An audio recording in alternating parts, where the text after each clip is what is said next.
European flash crash leading to more market indicators suggesting fragility in the system. Absolutely, Josh. And what I would say is, do we have a system that's getting spooked by its own shadow? Here's what I mean by this.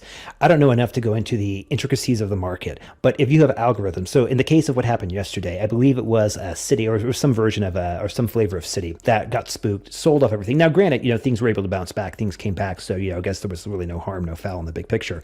But here's the key thing: when you have these algorithms that are kind of on autopilot, that are driving the market, these algorithms can get spooked by their own shadow. Last week, we did a video talking about how complexity will be their undoing. What happened yesterday, I would say, would be an excellent example of the first tremors of this, where you had a complex system, whatever city was using behind the scenes to manage the risk. Something spooked their system. The system, in turn, spooked the sell-off. This was just one bank, and what was, Josh? It was the European division of Citi, right? Or it was like the Scandinavian version, Swedish version of Citi. But the point is that something spooked an algorithm somewhere, or at least that's the story that's officially been circulated. And from this one bank, from this one algorithm that was being spooked, you saw the response from the market. And so this is the emergent property that's coming through. Just say it might take, 1 month, for the post-mortem to be done, to actually go through the code and say, yeah, Josh, see, right here, this is the exact thing, that caused the problem, which led to the next problem, which ultimately triggered a sell event. So you've got that going on. And granted, Citi might be able to fix the bug and, move on. But here's the same thing.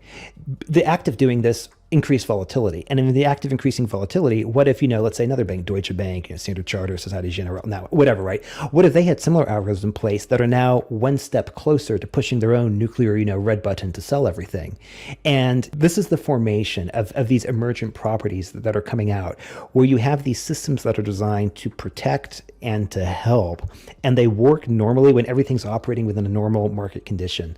But when something throws the logic out of whack, or when something happens that's like outside the scope of consideration that's been coded for the logic that's driving, I don't want to say driving the ETF, because I don't think that's what happened in Citi's case. But my point is, when you have algorithmically driven trades, whether it's an ETF, whether it's a bank or whatever, right?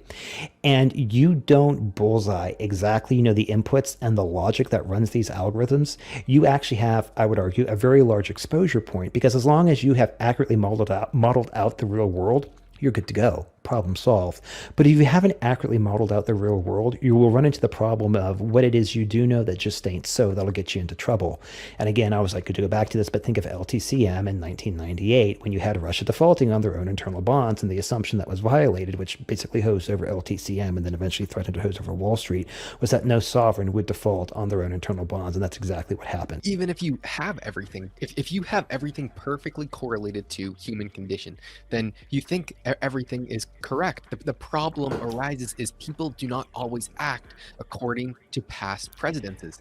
And when there's a situation like that happens, and everything is wildly, overly computerly driven and algorithmically based, you don't understand how a black swan event is going to catastrophically impact your algorithms, because there's no human on the other side of it. These things sell when they're told to sell, and they buy when they're told to buy, without having the human intervention there. And to further complicate the matter is that you might not necessarily understand how the various algorithms will play with the other algorithms. Again, not to keep them going back and harping on Rickards. Rickards makes the comment that when the next big one happens, they're just going to freeze everything.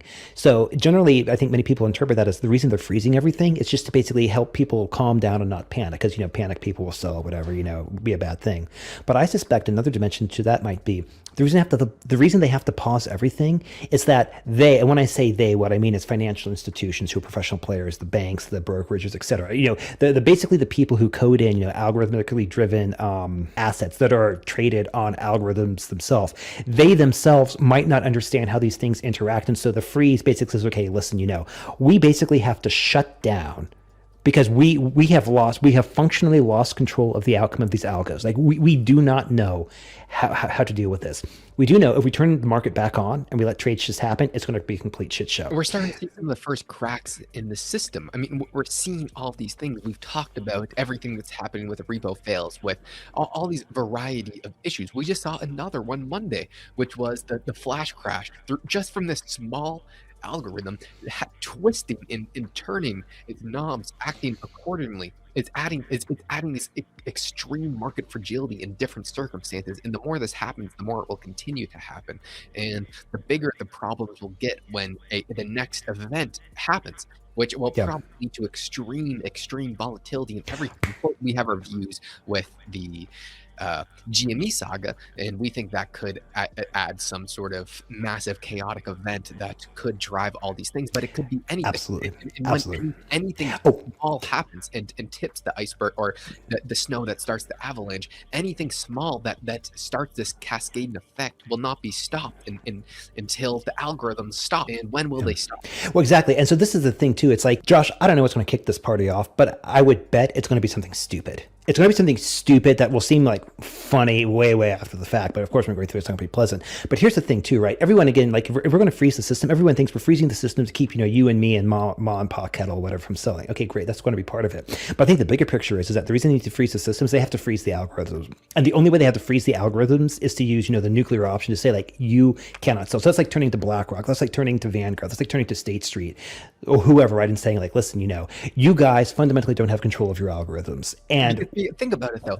yeah. Let's say you're BlackRock managing, I don't know, $10 trillion, and Oh no, it's higher than that. whatever. Yeah, Let's insane. call it Yeah. $10 trillion. And let's say your algorithm is telling you to force sell a certain thing. There's going to be an unlimited bid down. Or what if it's even worse and there's an unlimited bid up? And no matter what happens, there's still more demand. No matter what supply you give it, the demand is unlimited. For either way, there will either be this catastrophically flash crash or this crash upwards of a spiral uncontrolled just bid that it just goes to, technically, as stocks can go to, infinity. If you don't understand how your algorithms will interact with other algorithms, that's where the emergent problem. That's where the demon. Understand your algorithm perfectly, but someone else's algorithm might not portray your algorithm perfectly, and that everything can just get doongled up, which just a massive sausage bit. We're not calling for doom here, but we're just showing potential risks, because like this, we have not seen this yet, because we've never had a situation where there's not a human on the other side of the trade. This is the most financialized and technologically driven market we've ever had. And this is what I think is the passive investment problem from all of this, where you have these algorithms at various levels in the portfolio or various levels in the market that are in charge of, vast sums of money. And if something spooks these algorithms, or if the people who've written the algorithms don't have the people who've written the algorithms might have a very, very firm grasp, hopefully, on how their algorithms interact or how they're supposed to interact. But what you might not know, what might not be inherently apparent until, like, shit starts, rocking and rolling, is how these algorithms will interact with other algorithms, perhaps written by competitors, in ways that aren't immediately apparent. That's where the demon lurks. That's where the danger, that's the monster that's lurking in all of this. There's a great quote that bear markets find what audits cannot. And that is Josh, good for you. Typically I have bring all these, but Josh, say that again. This is not my quote. Bear markets find what audits cannot. And the meaning is, you'll have all these people who are instructing everything what they should do, and everything's perfect, and everyone will agree that everything is perfect until you find out that's not perfect. And the only way you find when something's not perfect is when shit hits the fan. So when shit hits the fan, we will find out what algorithms are set up, quote unquote, perfectly, and which are not. Lastly, in closing, I'll say this. When we actually do know what will kick this thing off, it's going to be something that everyone should have foreseen, you and me included in this. But like, we're blind as we are to it right now, it'll be as obvious to us in hindsight. So that's my prediction. So again, thank you guys for watching. If you enjoyed the video, check out some more of our videos here.